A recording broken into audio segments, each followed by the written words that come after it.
प्रिय विद्यार्थियों,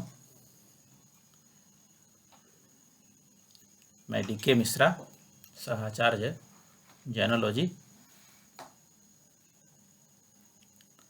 द्वितीय वर्ष प्रथम यूनिट के अंतर्गत सेकंड चैप्टर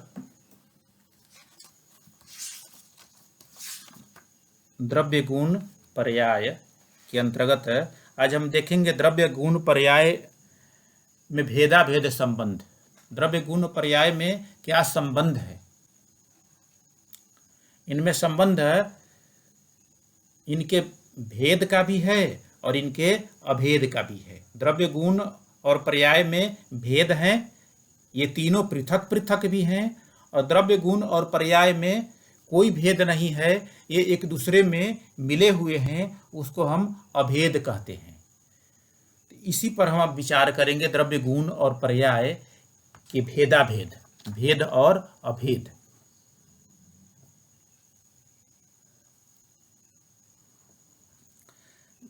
जैन दर्शन के अनुसार द्रव्य गुण और पर्याय में न एकांततः भेद है और न एकांततः अभेद है, अपितु भेदाभेद है, यानी भेद भी है और अभेद भी है। किसी दृष्टि से भेद है और किसी दृष्टि से अभेद है। जैन दर्शन बड़ा सावधानी से अपने स्वरूप का विवेचन करता है। जैन दर्शन अनेकांतवादी है, इसलिए बड़ी सावधानी से, बड़ी सतर्कता से अपनी बात कहता है। जिस दृष्टि से भेद का प्रतिपादन करता है उसी दृष्टि से अभेद का प्रतिपादन नहीं करता। दो दृष्टियां हैं जैन दर्शन में, एक द्रव्य दृष्टि और पर्याय दृष्टि।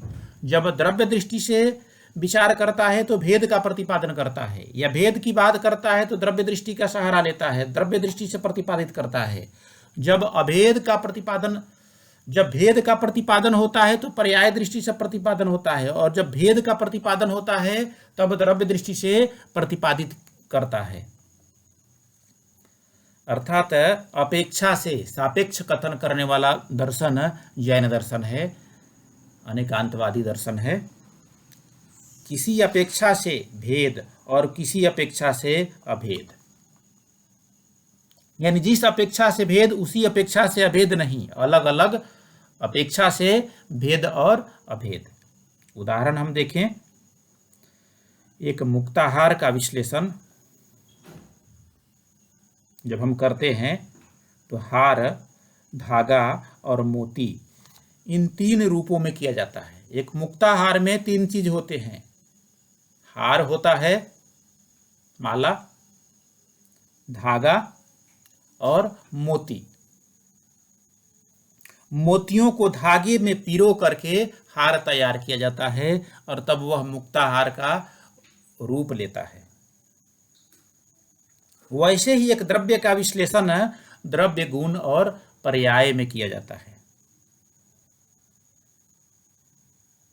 द्रव्य में गुण, द्रव्य में पर्याय, गुण के पर्याय, ये सब पाए जाते हैं।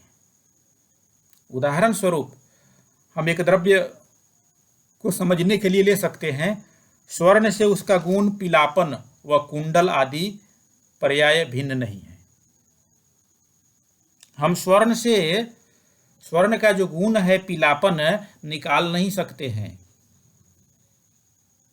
या स्वर्ण से जो कुंडल आदि पर्याय हैं वह उस स्वर्ण में ही निहित हैं, उसको हम भिन्न भिन्न नहीं कर सकते हैं।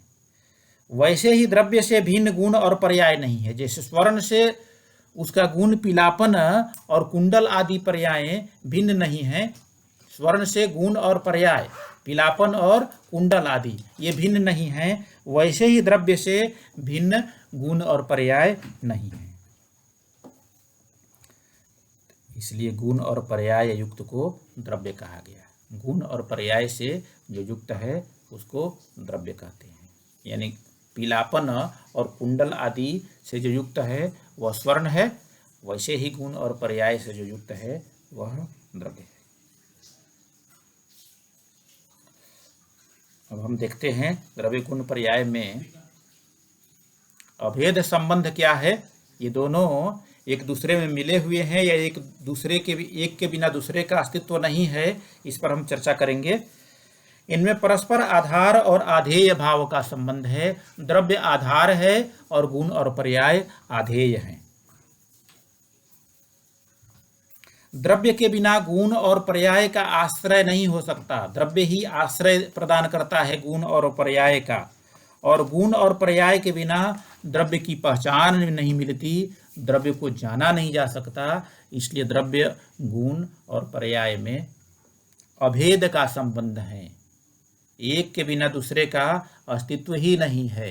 अस्तित्व की कल्पना ही नहीं किया जा सकता कि द्रव्य के बिना गुण हो सकता है क्या, या गुण के बिना द्रव्य हो सकता है क्या, या गुण और पर्याय द्रव्य के बिना हो सकते हैं क्या, या द्रव्य के बिना गुण और पर्याय हो सकता है क्या। ये संभव नहीं है। इस तरह हम देखते हैं कि द्रव्य गुण और पर्याय एक दूसरे से अभिन्न हैं, एक दूसरे से अभेद स्वरूप वाले हैं। द्रव्य गुण और पर्याय में भेद है, केवल अभेद नहीं है, ये अलग अलग भी हैं।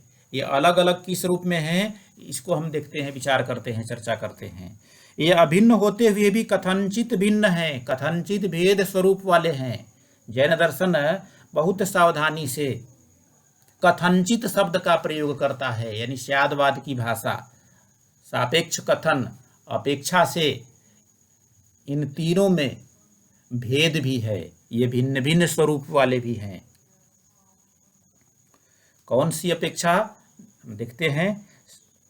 कहा गया है संज्ञा संख्या विशेषा च स्वलक्षण विशेषतः प्रयोजनादि भेदा च तन्नानात्वं न सर्वथा। यानी इनमें भेद है संज्ञा, संख्या और लक्षण की अपेक्षा। संज्ञाकृत भिन्नता है, संख्याकृत भिन्नता है और लक्षणकृत भिन्नता है। इन तीनों दृष्टि से द्रव्य गुण और पर्याय में भेद है।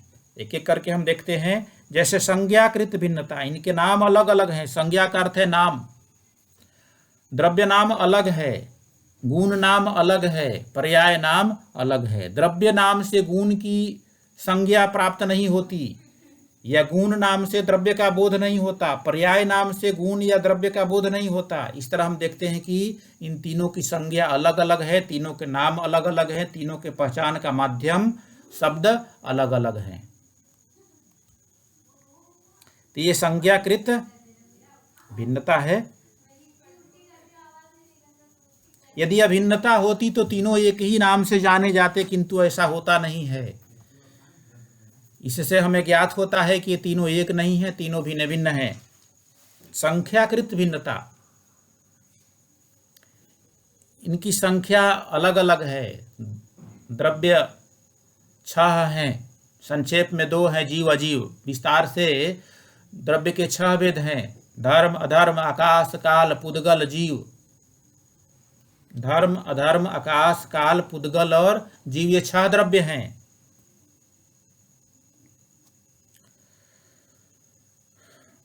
गुण के 2 भेद हैं, सामान्य गुण और विशेष गुण।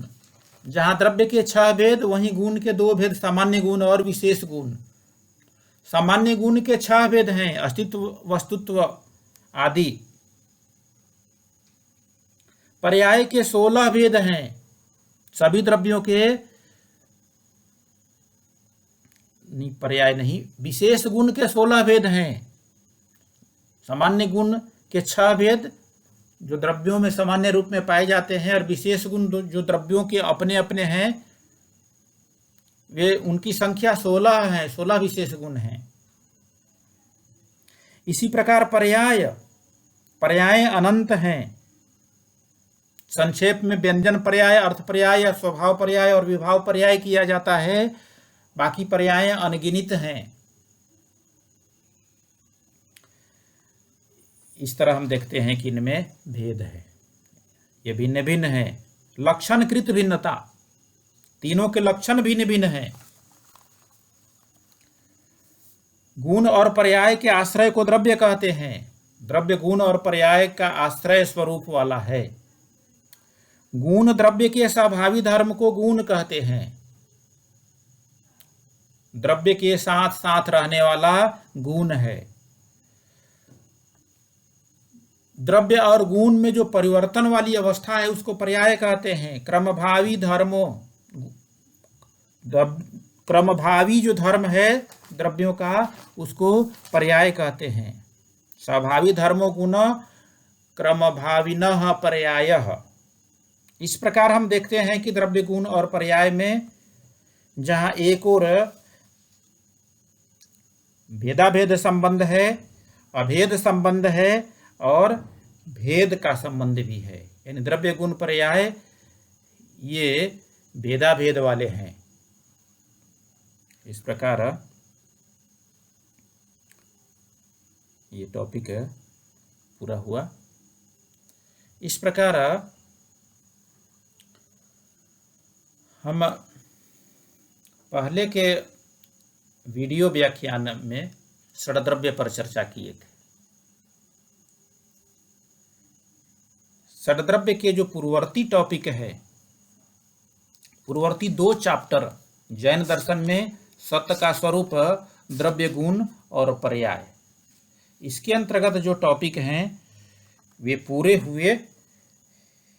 यानी सेकेंड ईयर में फर्स्ट पेपर के अंतर्गत 3 चैप्टर जैन दर्शन में सत्य का स्वरूप, जैन दर्शन में द्रव्य गुण और पर्याय, जैन दर्शन में षड्द्रव्य, इन 3 टॉपिक पर चर्चा पूरी हुई। इन 3 टॉपिक ही नहीं, ये 3 चैप्टर पूरे हुए। अब आगे के क्लास में, आगे के वीडियो रिकॉर्ड में हम परमाणुवाद और लोकवाद पर चर्चा करेंगे। ये 2 चैप्टर हैं इस यूनिट में, परमाणुवाद और लोकवाद। फिर ये चैप्टर, ये इकाई पूरा हो जाएगा।